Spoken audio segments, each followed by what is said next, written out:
여러분들도 한 번쯤 들어봤을 법한 이야기인데 유대인들의 사고방식을 알 수 있는 이야기입니다.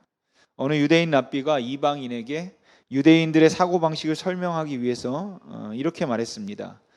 내가 당신에게 세 가지 질문을 할 테니까 그 질문들에 답을 한번 해보시기 바랍니다.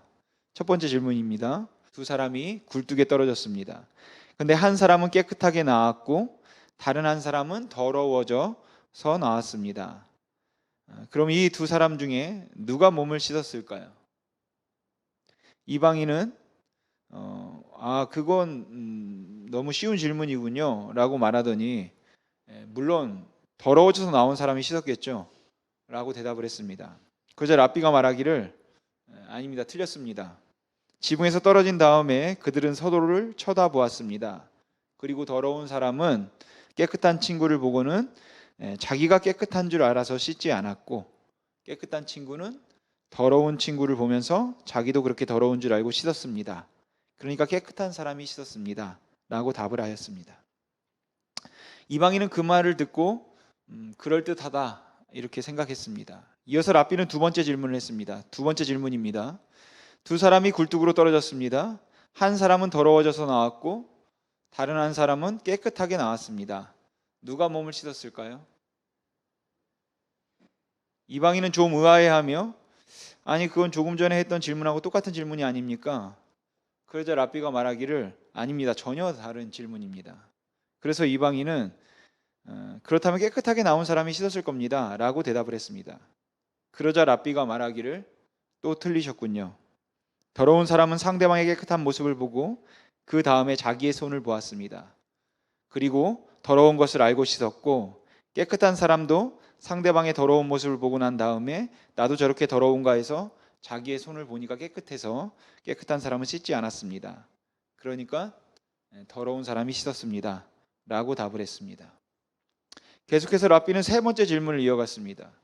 자, 이제 세 번째 질문을 드리겠습니다. 두 사람이 굴뚝으로 떨어졌습니다. 한 사람은 더러워져서 나왔고 다른 한 사람은 깨끗하게 나왔습니다. 두 사람 중에 누가 씻었을까요? 여러분 누가 씻었을까요? 그러자 이방인은 어이가 없다는 듯이 그건 아까하고 똑같은 질문 아닙니까? 그러자 랍비는 아닙니다.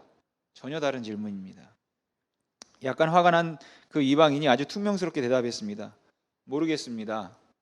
그러자 랍비가 말하기를 두 사람 다 씻었습니다. 이건 처음부터 말이 안 되는 이야기였습니다. 두 사람이 굴뚝으로 떨어졌는데 한 사람은 더러워져서 나오고 한 사람은 깨끗하게 나오는 일은 있을 수가 없습니다. 굴뚝으로 떨어진 이상 두 사람 다 더러워져 나왔기 때문에 두 사람 다 씻었습니다 라고 답을 했습니다. 그러면서 랍비가 결론적으로 말하기를 이것이 바로 유대인들의 사고방식입니다. 유대인들은 둘만 모이면 세 가지 서로 상반되는 애매모호한 의견들을 가지고 논쟁을 벌이기 때문에 확실한 것이 없습니다. 그래서 언제나 앉으면 이것도 가능하고 저것도 가능해 보이는 가능한 여러 가지 답들을 이야기하면서 그것을 가지고 논쟁하고 토론하면서 생각하기를 원하는 것이 바로 유대인들의 사고방식입니다 라고 설명을 했습니다. 그래서인지 예수님 당시에도 그리고 바울 당시에도 부활에 관한 유대인들의 의견은 참 다양했습니다. 그런데 엄밀히 그들에게 부활이란 가능할 수도 있고 가능하지 않을 수도 있는 애매모호한 논쟁거리였을 뿐이지 어떻게 살 것인가를 결정해주는 인생의 확실한 근거가 되는 것은 아니었다라는 것이에요. 그러니까 바리새인들은 부활이 있다고 믿어서 논쟁을 하고 사두개인들은 부활이 없다라고 믿었는데 그들이 부활이 없다고 믿어서 논쟁을 했지만 사두개인들과 바리새인들의 논쟁의 핵심은 부활이 있기 때문에 혹은 부활이 없기 때문에 그것이 인생에 어떤 결정적인 영향을 줄 것인가 라는 것에 관한 논쟁이 아니라 사실은 있을 수도 있고 없을 수도 있는 그 무한한 가능성에 대한 사고나 고민이었다라는 것이죠.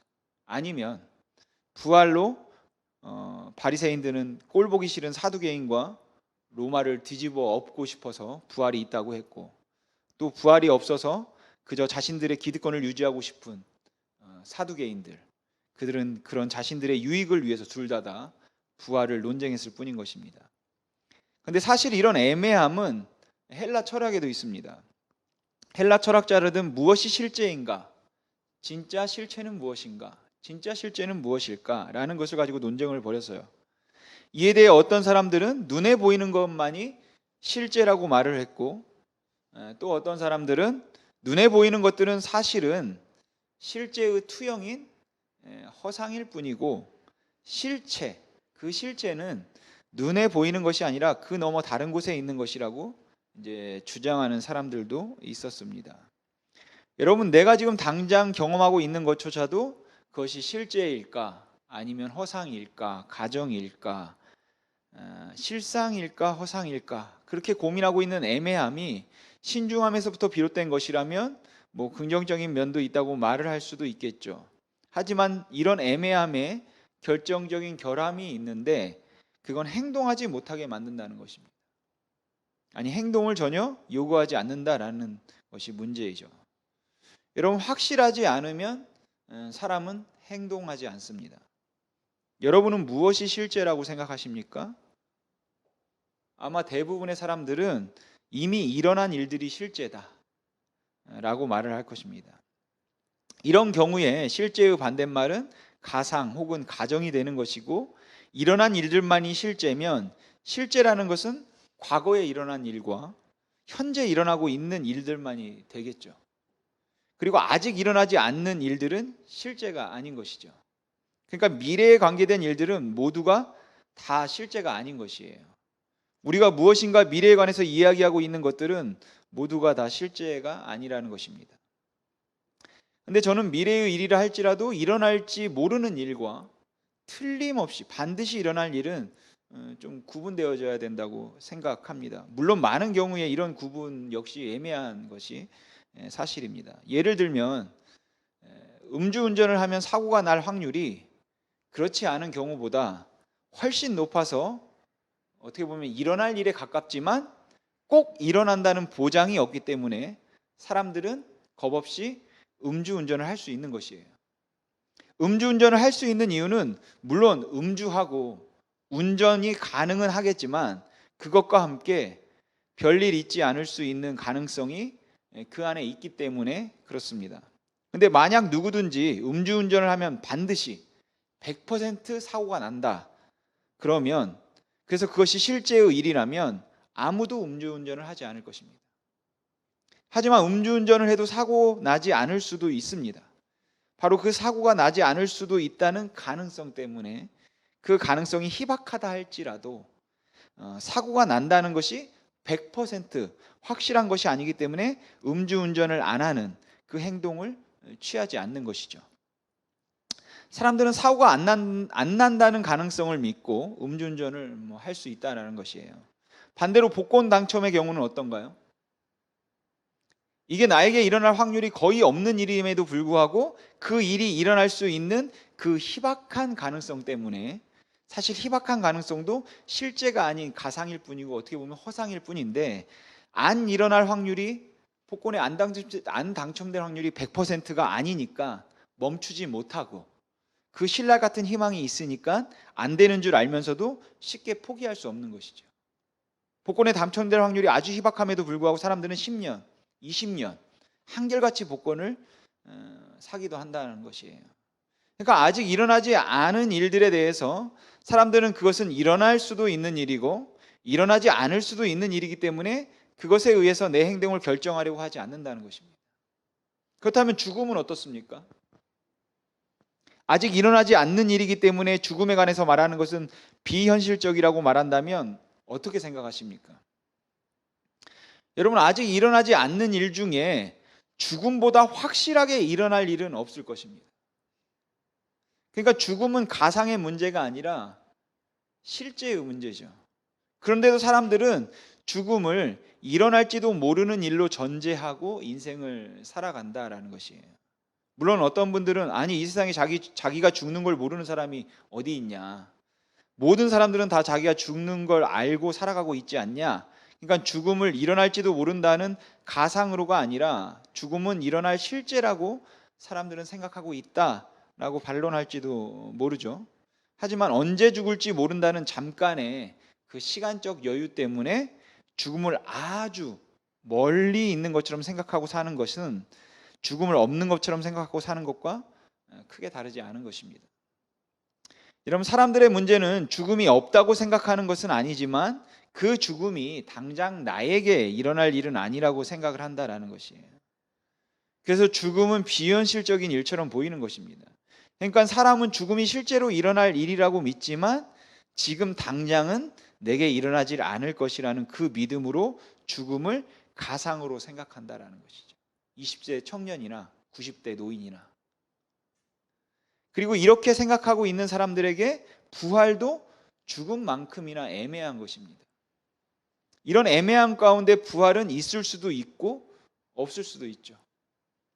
그리고 부활이 있을 수도 있고 없을 수도 있다는 그 애매함 가운데 신앙생활을 하자면 사후를 전제로 한 삶의 방식을 결정하는 수단으로 신앙생활을 하기보다는 오히려 현세에서의 행복과 안락을 위해서 필요한 것으로 신앙생활을 보는 것이 훨씬 더 현명한 방법이겠죠. 바꿔서 말하면 부활이라는 것이 없다면, 그게 애매하다면 기복신앙이 가장 정직하고 가장 합리적인 신앙 형태라는 것입니다.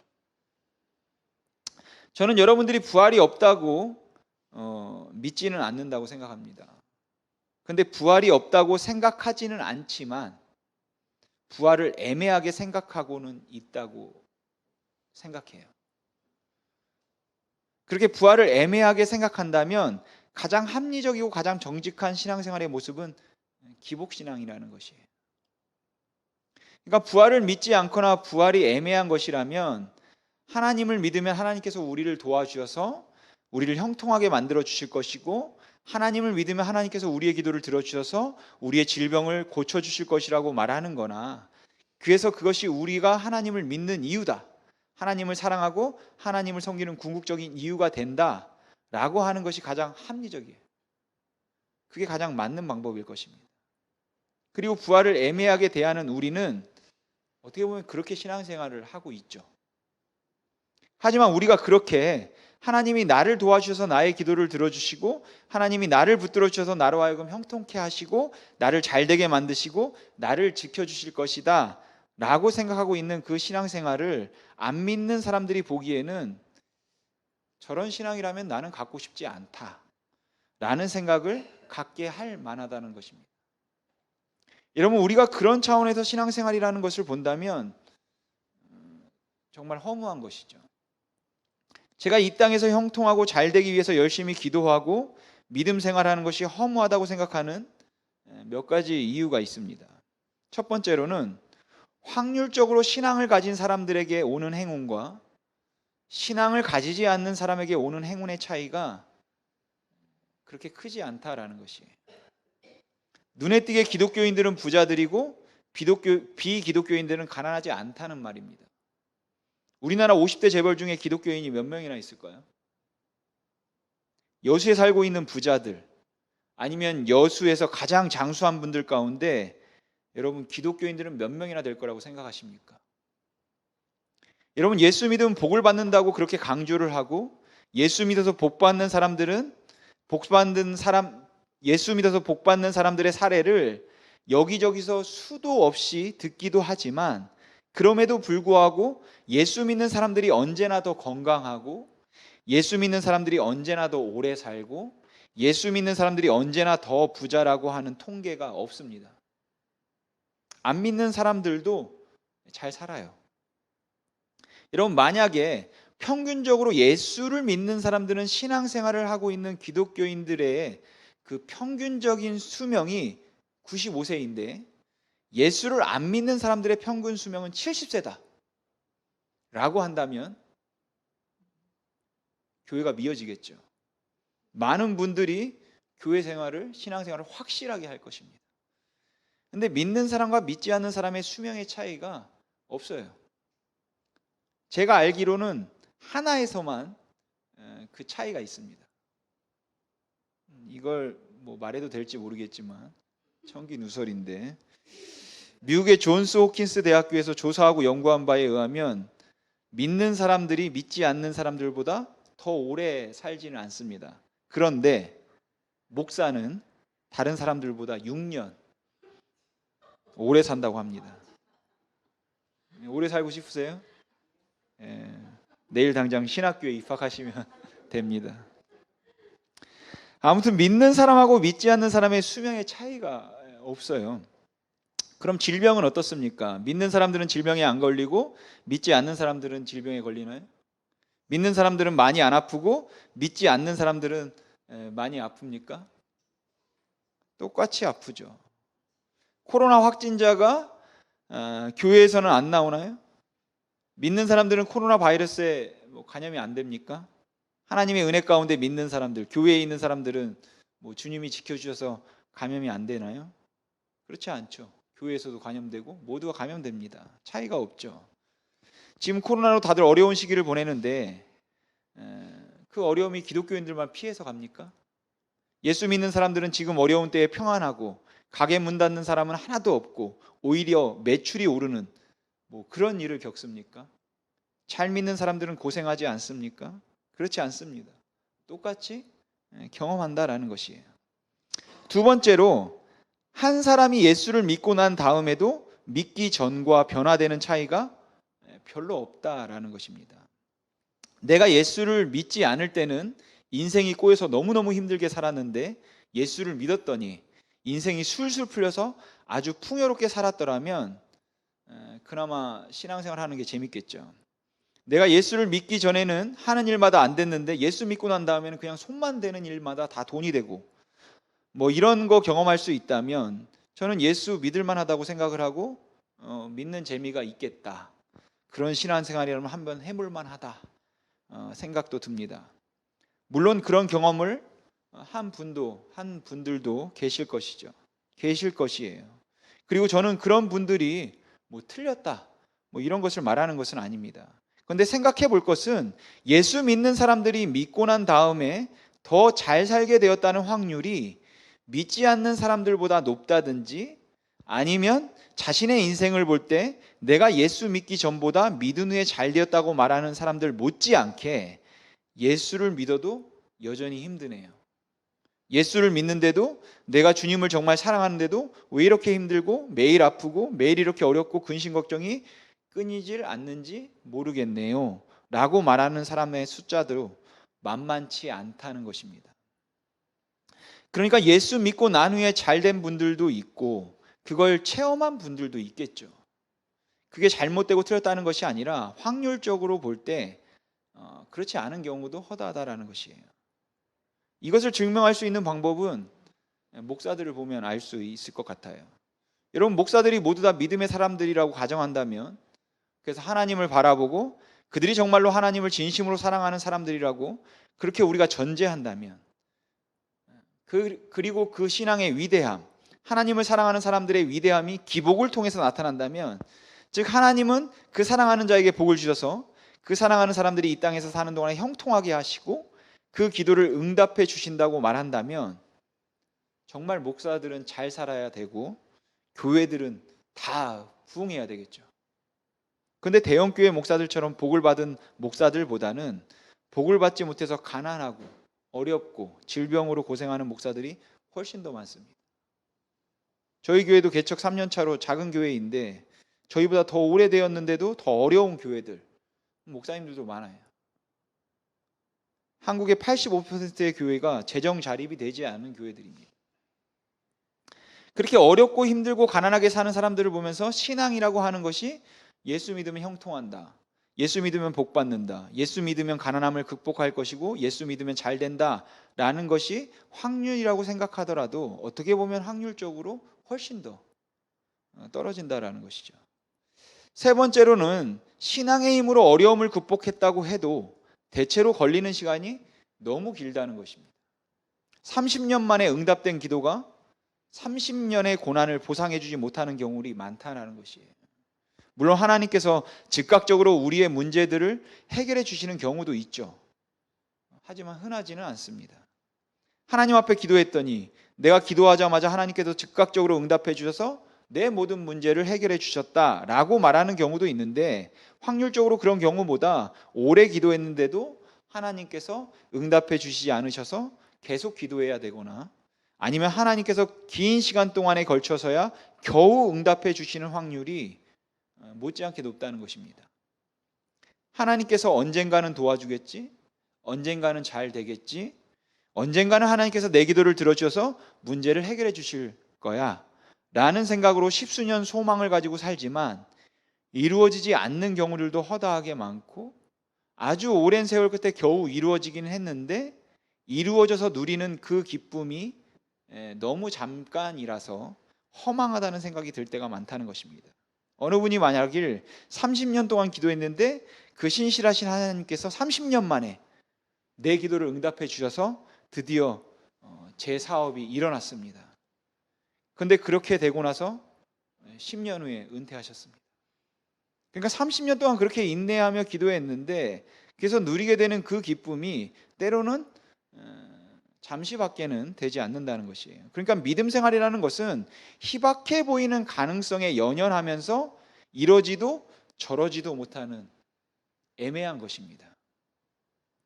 확률적으로 예수 믿는 사람들이 정말로 부자가 될 가능성이 높다면, 정말로 건강하게 오래 살 수 있거나 아니면 하나님께서 형통하게 해주실 수 있는 가능성이 높다면 그 가능성을 믿고 살아보겠는데, 제가 아는 바로는 그 가능성이 너무너무 비슷하고 확률적으로 별 차이가 없기 때문에 그래서 참 애매함 가운데 있다는 것이에요.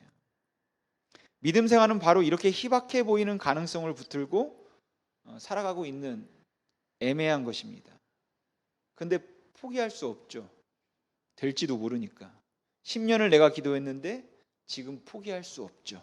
이제 곧 응답될지도 모르기 때문에 그만둘 수도 없습니다. 그리고 그만둬도 다른 무슨 뾰족한 수가 있는 것도 아니기 때문에 그렇습니다. 그래서 복권에 당첨된다든지 유산으로 갑자기 큰 재산을 얻게 된다든지 아니면 사업이 갑자기 번창하게 돼서 뾰족한 수가 생기면 신앙생활을 그만두는 분들도 적지 않다라는 것이죠. 아마 그게 더 낫다 생각하기 때문에 그러겠죠. 당연하다고 생각됩니다.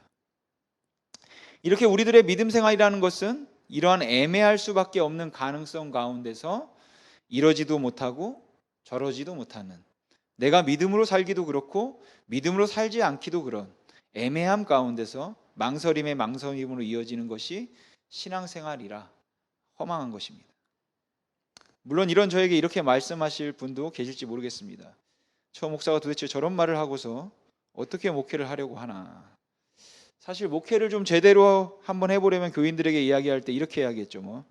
여러분 11조 하시면 하나님께서 복을 주십니다. 그래서 하나님께서 여러분들을 형통케 해주십니다. 그래도 낼까 말까인데 11조 해도 안 해도 복 받는 확률은 비슷합디다. 이렇게 말을 하면 누가 하겠습니까?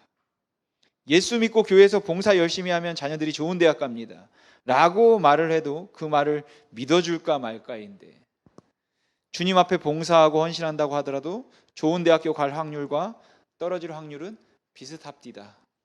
믿는 사람이나 믿지 않는 사람이나 신앙생활 하나 안 하나 다 그냥 거기서 거깁니다 라고 말을 하고 있으니까 저한테 목회할 생각이 있나, 어떻게 하려고 하나 한심하다고 생각하실 분들도 있을지 모르겠습니다. 또는 그런 거 아니라고 말씀하시는 분들도 계실 수 있겠죠.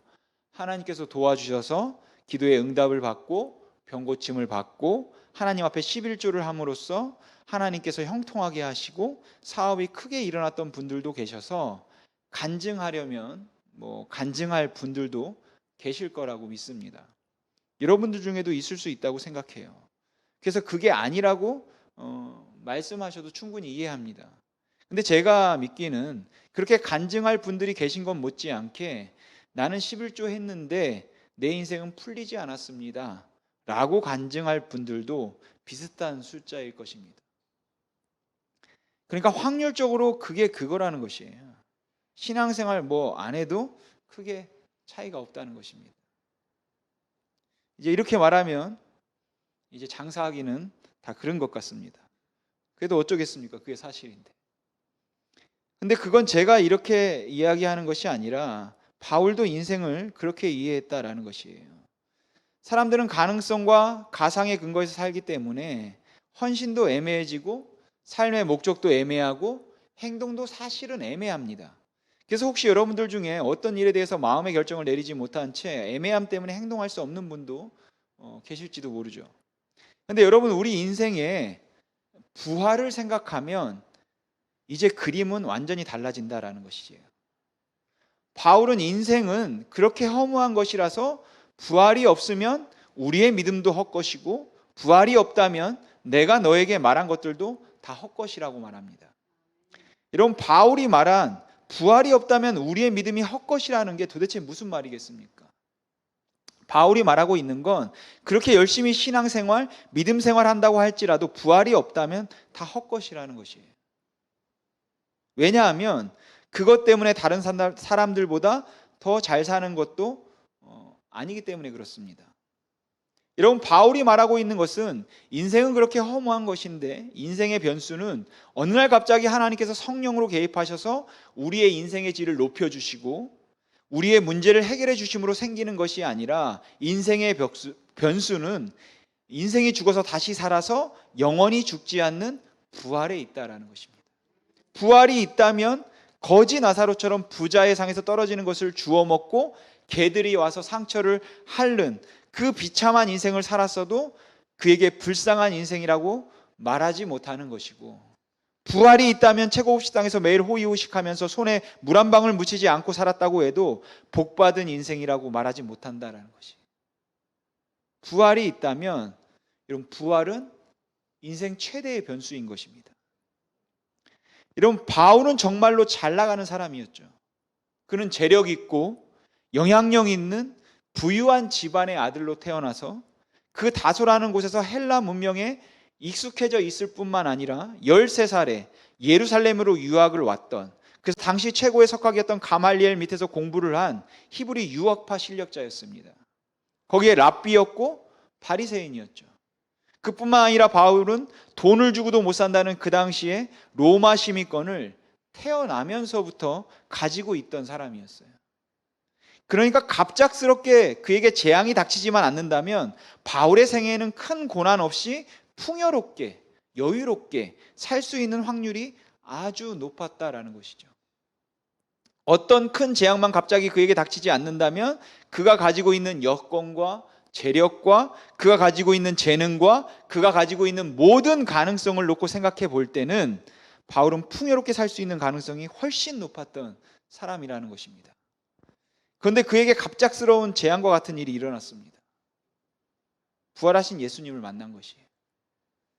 예수님을 만난 후에 바울은 이전에 그가 자랑하던 모든 것들을 다 포기했습니다. 그리고 그가 만난 예수 그리스도의 부활을 증거하기 위해서 무수히 매를 맞고 죽을 뻔한 고기를 넘기면서 30여 년을 뒤돌아볼 겨를 없이 숨가쁘게 달려갔다라는 것이죠. 그래서 그의 반평생, 그 30여 년의 인생을 한마디로 정의하라고 한다면 그건 고난일 것입니다. 여러분, 그가 왜 그렇게 살았습니까? 조롱도 참고 배고픔과 헐벗음도 참으면서 그렇게 고생한 이유가 내가 인류 역사상 최초의 선교사로서 이름 한번 남겨보겠다라든지, 그렇지 않다면 내가 한번 대형교회를 만들어서 대형교회에서 한번 폼나게 인생을 살아보자. 그러니까 그 전에 랍비로 있을 때 누렸던 영화나 부귀보다는 오히려 예수의 이름으로 대형교회 목사가 되어서 누리는 그 영광과 풍요로움이 훨씬 큰 것이라 내가 한번 그거 누려보겠다는 생각에서였다면 에베소 교회가 부흥할 때 그때 바울은 멈췄어야 합니다. 그리고 그는 그곳에서 그것을 즐겼어야겠죠. 근데 그는 마치 멸시와 고난이 인생의 목적이라도 되는 것처럼 마지막 순간까지 비참한 인생을 살았습니다. 왜냐하면 그는 이미 그렇게 살기로 작정했기 때문입니다. 그래서 오늘 본문에서 그는 이렇게 고백합니다. 만일 그리스도 안에서 우리가 바라는 것이 다만 이 세상에서의 삶뿐이라면 모든 사람 가운데 우리가 더욱 불쌍한 자다. 모든 사람 가운데 내가 가장 불쌍한 자가 될 거다. 여러분, 단순히 고생을 더 많이 했기 때문이 아닙니다. 질고와 고난으로 점철된 인생은 보람된 것이 아니고 부귀와 영화를 누리는 삶만이 보람된 삶이기 때문에 그런 것이 아닙니다. 속아서 산 것이기 때문에 그런 것이에요. 속아서 산 것이니까 불쌍한 인생이 되는 것이죠.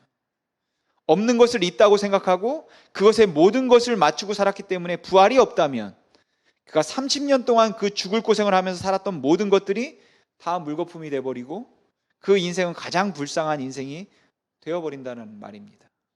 그러나 여러분, 사실 바울이 하고 싶었던 이야기는 부활이 없다면 나는 어떻게 되는가 라는 것이 아닙니다.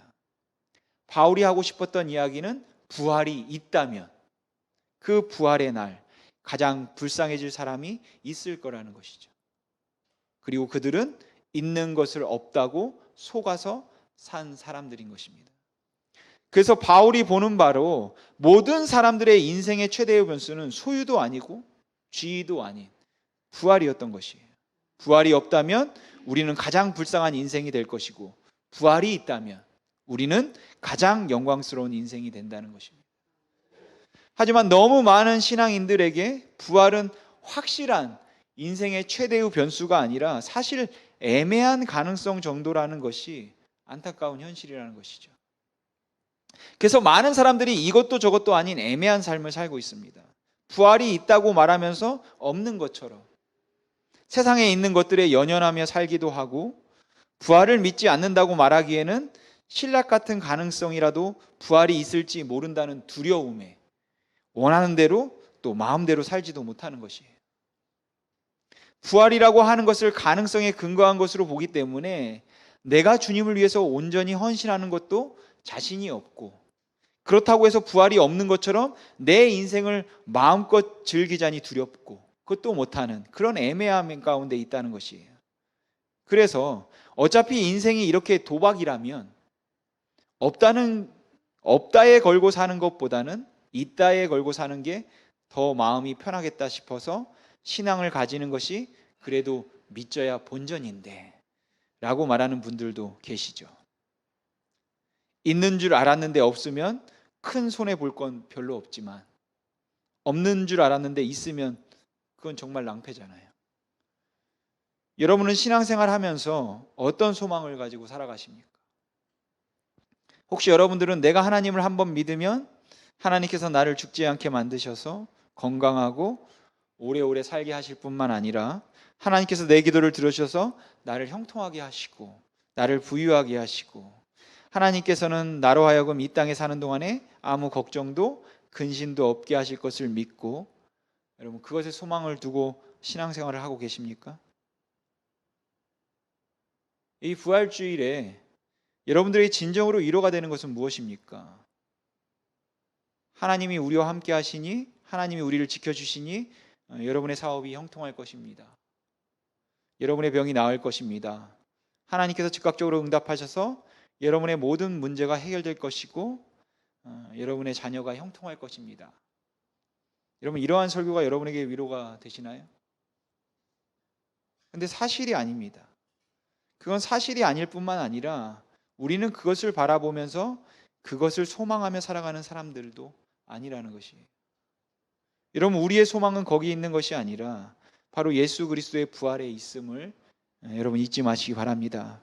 혹 여러분 중에 하는 일이 너무 힘들고 사업이 어렵고 몸이 약해서 기력이 없고 삶 가운데 고난이 끊이지 않아서 하나님의 이름을 부르기조차도 힘들 만큼 지친 분이 있다 할지라도 저는 감히 그분에게 불쌍하다 말하지 않겠습니다. 가진 것도 없고 실력도 없어서 하루하루 사는 게 불안하고 너무 초라해 보이고 다른 사람들이 조롱할 만큼 그야말로 손에 아무것도 쥔 것 같지 않고 배운 것조차 없어서 이 땅에 살아가면서 도대체 어떻게 살아가야 하나 막막한 분이라 할지라도 저는 그분에게 불쌍하다 말하지 않을 것이에요. 반대로 여러분 중에 많은 것을 소유해서 내 평생 그리고 나 죽고 내 자녀들이 죽을 때까지 넉넉하게 쓸 만큼 모든 것을 모아놓았고 호화롭고 편하게 살고 있어서 이제 나는 안심할 수 있다 라고 말할 수 있는 분이라 할지라도 저는 그분에게 정말로 행복한 인생이라고 말하지 않을 것입니다. 여러분, 하나님께서 눈물을 씻기시고 때 묻은 옷을 벗기시고 새 옷을 입혀주실 부활, 여러분, 그 부활 때문에 모든 게 달라질 겁니다. 이 땅에서 우리가 지금 보고 우리가 판단하는 이 모든 것들은 바로 그 부활의 사건 때문에 달라질 것입니다. 여러분, 예수님께서 죽음의 권세를 이기시고 다시 사셨습니다. 그렇게 다시 살아서 부활의 첫 열매가 되심으로 우리도 다시 살아날 것임을 확증해 주셨어요. 그리고 저와 여러분들에게 부활은 애매모호한 망해가는 가능성이 아니라 속이는 자 같으나 참되고 무명한 자 같으나 유명한 자예요. 죽은 자 같으나 살아있고 징계를 받은 자 같으나 죽임을 당하지 아니하고 근심하는 자 같으나 항상 기뻐하고 가난한 자 같으나 많은 사람을 부요하게 하고 아무것도 없는 자 같으나 모든 것을 가진 자로다 라고 자신 있게 고백하게 할 수 있는 것도 바로 부활이라고 믿습니다. 사랑하는 성도 여러분, 부활을 믿으십니까?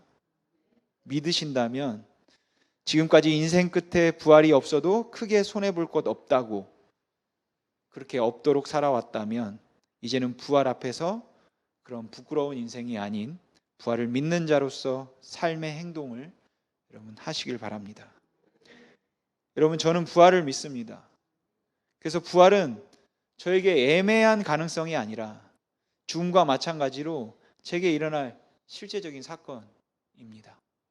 또 제가 부활을 믿는 것은 제가 예수 그리스도를 믿기 때문이에요. 예수 그리스도 부활하셨기 때문에 그 부활의 사건을 통해서 저도 부활할 것임을 주님께서 말씀해 주셨기 때문에 그렇습니다. 그래서 부활이 없다면 그것을 못 해봐서, 그걸 못 가져봐서, 내가 그걸 못 즐겨서 너무 억울하다는 마음이 들 만큼만 이 세상에서 그렇게 살고 싶습니다. 그런데 그게 부활이 없다면 불쌍한 인생이지만 부활이 있다면 그 부활 때문에 내가 고난을 당해도, 여러분이 고통을 당해도, 힘들어도 어려워도 외로워도 내 것을 나누어 주기만 하고 아무도 나를 인정해 주지 않는 것 같다 할지라도 제 인생을, 또 여러분의 인생을 불행하다 말하지 않을 것입니다. 우리의 소망은 여러분 이 땅에서 100년, 만년, 1000년 건강하게 해로하는 것이 아니라 그럼 어디에 있습니까? 부활하여 주님과 영원히 여러분 사는 것임을 믿으시기 바랍니다. 이 부활이 우리의 인생을 바꿀 것을 여러분 확신하시고 그 부활 신앙으로 살아가시는 여러분들 되시길 주님의 이름으로 소망합니다. 기도하겠습니다.